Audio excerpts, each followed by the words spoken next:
This one's for Ben. I just said, yes, man, right away, anything. All right, folks, so if you don't know who Ben Quady was, Ben invented the BadMotivator Barrel because he was part of this community and he wanted to be able to store and age his spirits on oak so that they would age in the traditional manner over a long period of time without getting over oaked and still allow some oxygen transfer. So he figured out this ingenious way to do it using steel cans and homemade barrel heads, and they work perfectly. They age at the same rate as a 53-gallon barrel stored in a warehouse at a commercial distillery. Because of all of his time and effort and his incredible generosity at sharing every step along the way of how he does this so that you can go home and make them yourself if you want to, he left an amazing legacy. Because Ben's no longer with us. He died in a tragic accident, but because he left us such a sturdy foundation of his legacy, just because he is gone does not mean that the barrels are gone. His buddy Christopher, along with Ben's family, have taken over the business, and they are still producing these BadMotivator barrels in exactly the same way that Ben made them, with the same quality and attention to detail. Everything is the same. I highly recommend that you go to their website and check them out because they are in stock. So I'll put a link for the BadMotivator barrels down in the video description. And just a reminder, these are a long-term aging project barrel. So get one now and start a project for like an anniversary or a birthday, something like that. Because it's gonna take a year or two for it to age properly. And speaking of anniversaries and birthdays, that brings me to today's sponsor, Gentle Bands. So if you don't know, Gentle Bands makes very cool wedding band type jewelry out of all kinds of non-traditional stuff. Like these two have whiskey barrel in them. These are both tungsten and whiskey barrel, just different treatments of it, nice and sparkly. You can actually waste some time just staring at the wood grain in there. It's pretty neat. But they also make them with like guitar string, Damascus steel, meteorite, dinosaur fossils, all kinds of really cool stuff that you would not see in a traditional wedding band. You know, I am not the snappiest dresser, but I can at the very least take my gold wedding band and swap it out for something cool that might go with a tie if I ever wear a tie. But you know, it gives you another accessory to kind of dress up your bearded and bored chic. And they also have these chains that you can wear and throw your ring on a chain, so while you're at work it doesn't get in the way and your ring doesn't catch on a piece of machinery and pop your finger off. So if you want to pick some of these up, check out the link down in the video description and make sure you use this coupon code so that you can get 25% off your purchase on anything that you buy on the site. So thanks, Gentle Bands, for making me look a little bit cooler. That's a heavy lift. I got contacted by Jesse over at the Still It channel a little while ago. He and some other guys from the community have decided to put together videos based on Ben's legacy using one of his favorite recipes. Now, Ben's favorite rum was very, very simple. He was always aiming for a nice light rum, and so he used Panela sugar, also known as piloncillo. It's basically just dried sugarcane juice, and you know, it's usually comes rock hard. It's very similar to jaggery sugar, but there is a difference in the flavor, and that could be how it's processed, or it could be from the region that jaggery is usually produced over in Southeast Asia and India. But I think that you can do it with either one. Jesse had to do it with jaggery because getting that much Panela was just not a possibility for him way down in New Zealand. But Christopher had a whole bunch of sugar left over from Ben, and so he very generously sent me a big fucking bag of this stuff. Normally it's a little pricey. If you want to get like 25 kilos or roughly approaching 50 pounds, 55 pounds of vanilla sugar, it's fairly pricey. It can be like $150 or $250. So he is incredibly generous. If you see this stuff on Amazon, it is way overpriced. For the amount that you need, it's way overpriced. My recommendation is to Google Panela sugar or piloncillo and see if you can find this stuff in bulk. Trying to buy it in little things like this on Amazon for the amount that you need is really expensive. And the idea behind this video is to put our own spin on Ben's recipe. Now, Ben enjoyed a light rum with this Panela sugar. So he would do 25 kilos of sugar, 100 liters of water, and baker's yeast. And that was it. Most of the time, he didn't even add yeast nutrients because the sugar is actually full of mineral content. So usually there's some nutrient actually in this sugar. But if you want to add some, go ahead. So that's his recipe if you want to try that one out. And from everything I've heard, it's excellent. But it is a lighter in flavor rum, which is what he was going for. I tend to like a heavier rum with some funk to it. So my twist is that we're gonna go a little funky. All right, so to make this thing a little bit funky, we're gonna do the tapache process. Now, I made a tapache rum a while ago where you take the tapache process. If you're not familiar with it, it's where you take pineapple skins, sometimes the tops and bottoms, basically all the stuff that you would normally throw away, and you throw that into a sugar wash, and the wild yeast and bacteria will start the fermentation. And for tapache, it's a really low ABV wash, like 1 or 2%, and you get a nice refreshing beverage that's great in the summertime. But it's also got some of that kind of wild fermentation funk, little lactobacillus, little yeast. And so I did that for a rum and it came out really good. So we're gonna do that for this, and we're gonna do a couple other things along the way to increase that funky flavor. First things first, I've got to weigh out 55 pounds of sugar into 3 separate fermenters. And then we're gonna add 10 gallons of water to each fermenter. So the recipe is gonna be 55 pounds of sugar, or about 25 kilos, and 30 gallons of water, or about this much in liters. And then we're just gonna chop up our pineapples, throw those in, and let it go. And I'll see you back here in a few days when things have gotten funky. Okay, so it's been about a week and the rum wash has kind of stalled. I think that's because the wild yeast and the wild bacteria on the surface of those pineapple skins has just kind of hit the wall as far as what they can tolerate in their environment. So what we're gonna do to make sure we finish fermenting and get all the sugar turned into alcohol is to just add some DADY, some good old daddy yeast. So we're gonna add that in and let it sit for another week or so until it gets fully fermented.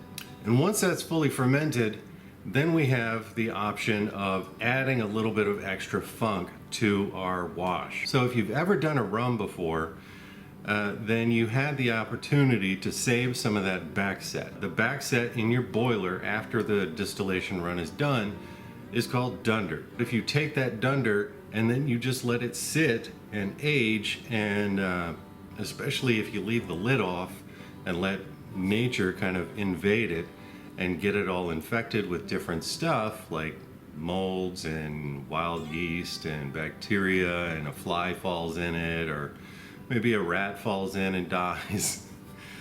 I mean, not necessarily that far, but leaving it open to the environment for a little while will cause it to get seriously gross. Once it ferments and gets nasty like that, it's called muck. And there's a practice in Jamaican rum where they specifically do that, and they have these big dunder pits that will just ferment and mold and get gross and horrible. You might be wondering, why the hell would you want anything like that? Flavor. Because the same compound that makes vomit smell like vomit, I think it's butyric acid, when it goes through distillation with ethanol, it turns out smelling like pineapple. Exactly like pineapple. Now, in the commercial level, a lot of times they'll just add these acids. They'll have chemically pure acids that they'll add to the process, and that way they can dial in the result and there's no variability. And they know from bottle 1 to bottle 1 million that they're all gonna taste the same. But at the small scale, where's the fun in that? So if you have some dunder, some backset left over from a previous rum run and it's gone gross, and you want to add some extra flavor to this run, then you can take a few liters of that muck and add it to your boiler at the time of distillation. Now what that's going to do is it's going to increase the funk factor, but you're also going to get a dial up in your fruity esters. So I happen to have some funky dunder that I'm going to take to the liquor fairy so that they can really get the funk cranked up. I have some exciting news. My buddy over at MyVodkaMaker, LaFrosse, he previously sent me the MyVodkaMaker Mini. I reviewed that one extensively in this video right up here. I'll also put a link down in the video description. And that one is great for making vodka. That's all it does. This tiny thing, the size of actually a little smaller than that coffee maker back there, is a continuous still. Now, a continuous still is normally about 30 to 40 to 50 feet high.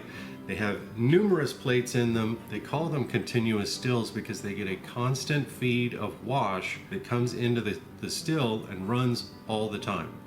And it takes off fractions as you go up that still. So your heads will come off at one spot, your heart's at another, your tail's at another, your waist.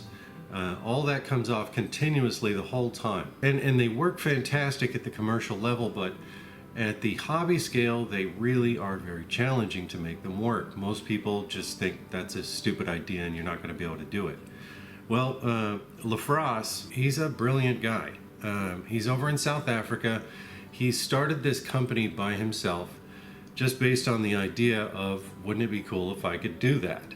If I could make a tabletop continuous still. And he frickin' did it. And his whole process of how he figured this out is on Reddit right now.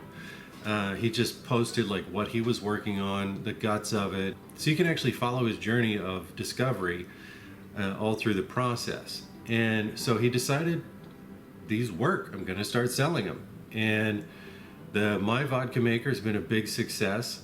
Here's the thing, LaFrosse was making them himself in his garage, and he was able to crank out about 3 or 4 units per month by himself. And then I did my video reviewing it, and he got 200 orders overnight. And he was just like, holy shit.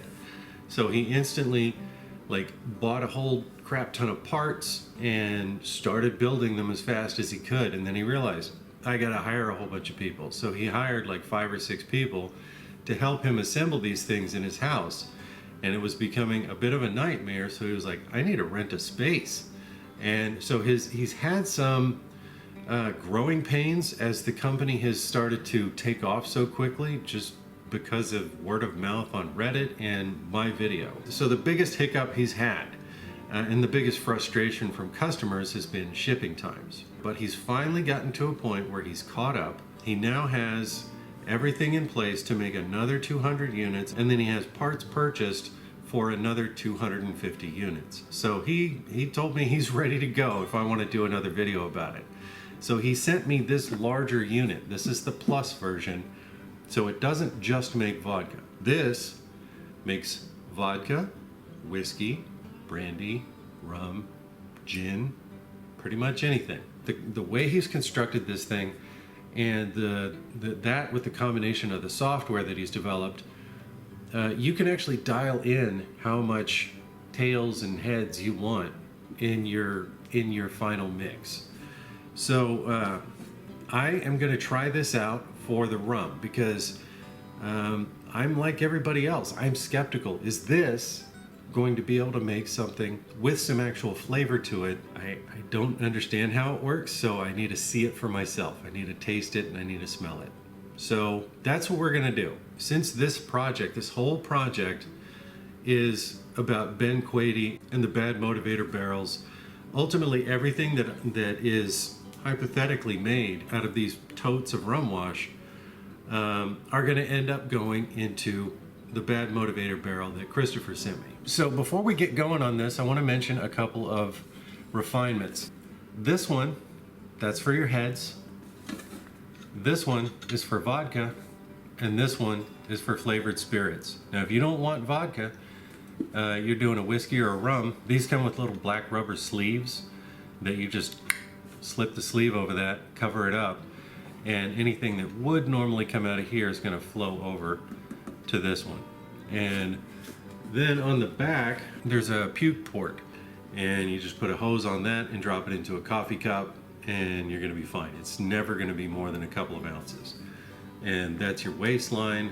There's your pump. Then this is your main vent. So it's a continuously open system as it should be. My advice is when you buy one of these things, just download the manual and then read the manual all the way through to the end before you plug it in. Basically, you control it through Wi-Fi.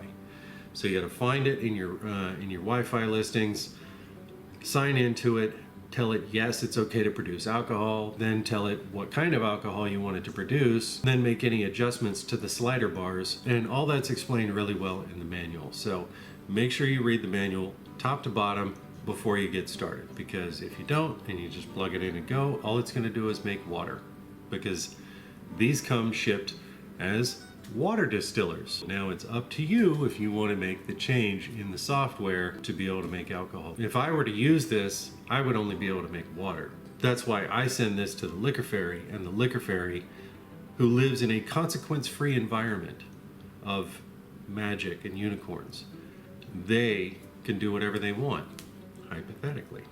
So let's go ahead and call the liquor fairy and get things set up so that hypothetically they could run half of that wash in a pot still and half of it with this. And then we'll compare the results and see what happens.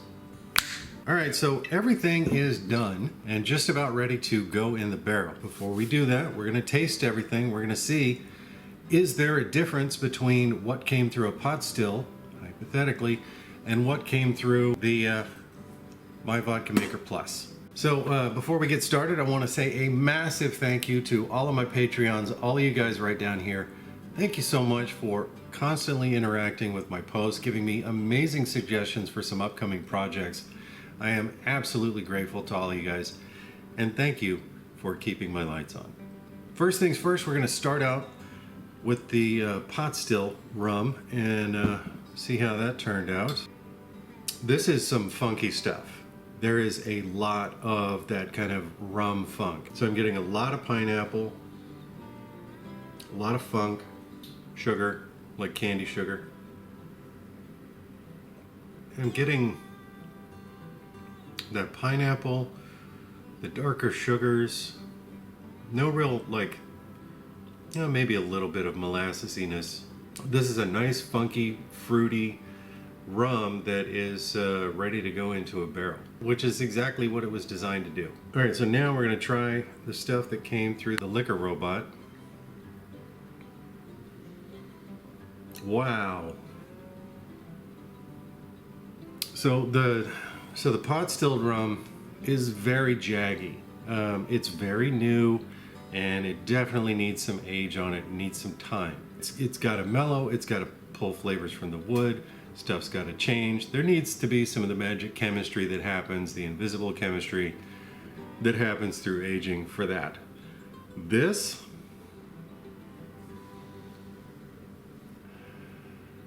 I think this is a ready to go white spirit.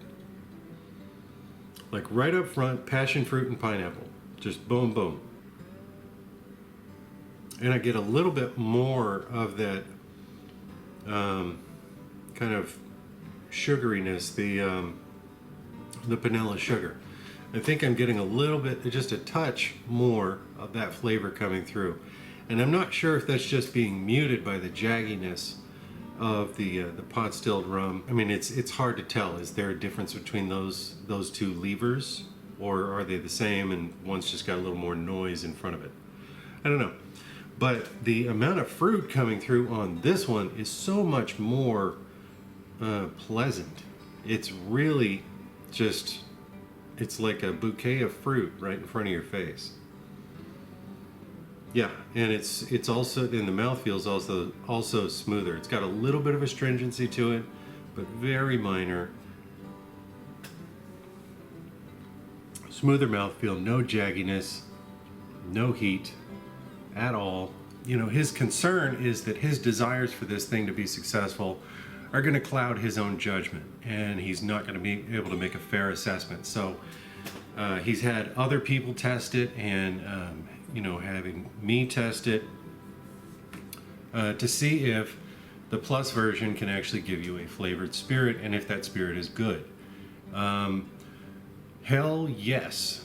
Yes. Now, I haven't tested it for whiskey, and I haven't tested it for brandy. my suspicion is that for brandy, you're still going to get those fruit flavors coming through, because I had like 4 pieces of pineapple in 10 gallons of wash, and it still came through so strong in this. Plus, you know, as far as like esterification from acids, every component that the liquor flows through and the vapor flows through in here, they're all copper.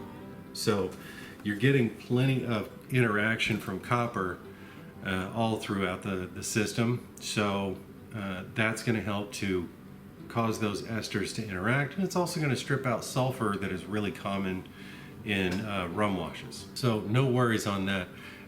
As far as the funkiness, there's a little bit. There's a tiny little bit, but like this one was designed to be like George Clinton and the Parliament Funkadelic. This one was designed to have some beat, you know. That's what this is. Now, what came through here is incredibly flavorful, but it's not loud. So I don't know if you put a whiskey through it, if it's going to mute some of those flavors or not, because grain flavors come through way different from fruit. But the fact that I was able to get some of the sugar flavors through too, that's kind of good. That's to me, that sets a good baseline. Are you going to be able to get a good whiskey from this? Yeah, I think so.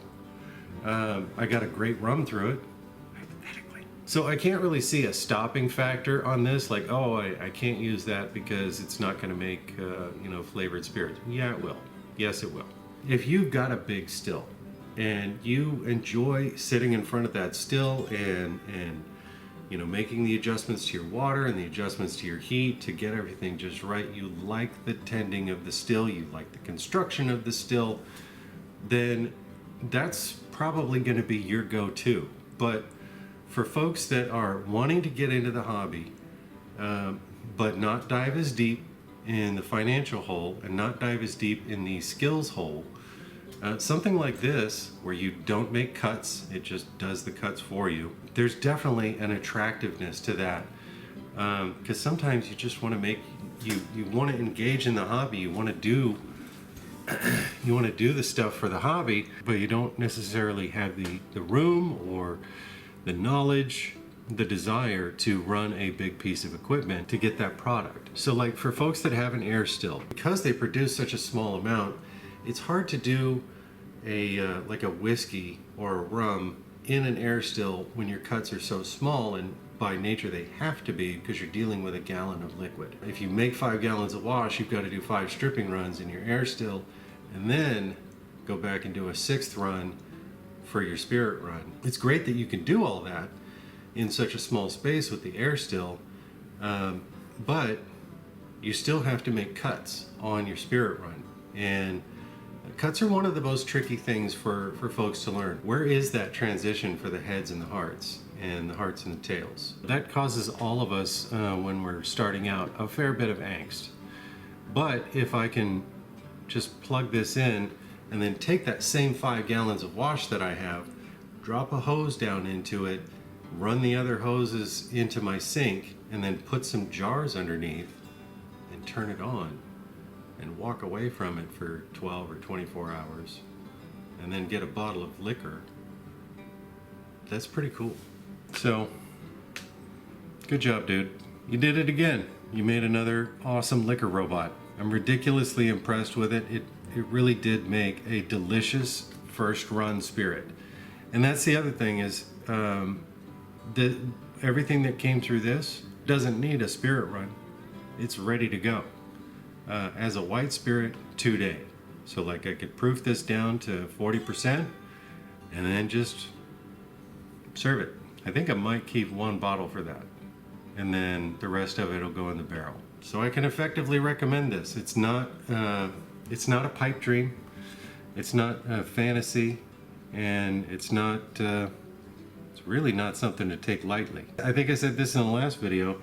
I think this is a game changer, because nobody's come close to building a continuous still that could make cuts on its own, is Wi-Fi controllable. Nobody's done this. So if you're interested in picking up one of these or just want to check out the website, look down in the video description and I'll have a link for this. And if you order one, just be aware, there's no company that manufactures these on the fly for him. This is not an Amazon purchase. This is you telling a guy who makes these in his shop, I want one of these things. And then he goes and makes it and then ships it to you. They make it when you order it. And the construction of these things also includes testing. So once it's done and put together, he tests it. He does a test batch on it to make sure that it's producing the way it's supposed to, and then cleans it and then sends it to you. So your wait time is going to be from 4 to 8 weeks. So keep that in mind if you order one of these. It's not going to come tomorrow or next week. It's going to take a couple of months. All right, so now I just need to get all this delicious rum into the barrel and then be really, really patient for a couple of years. That's going to be difficult, but I'm positive it'll be worth it. All right, thanks for watching. Talk at you later.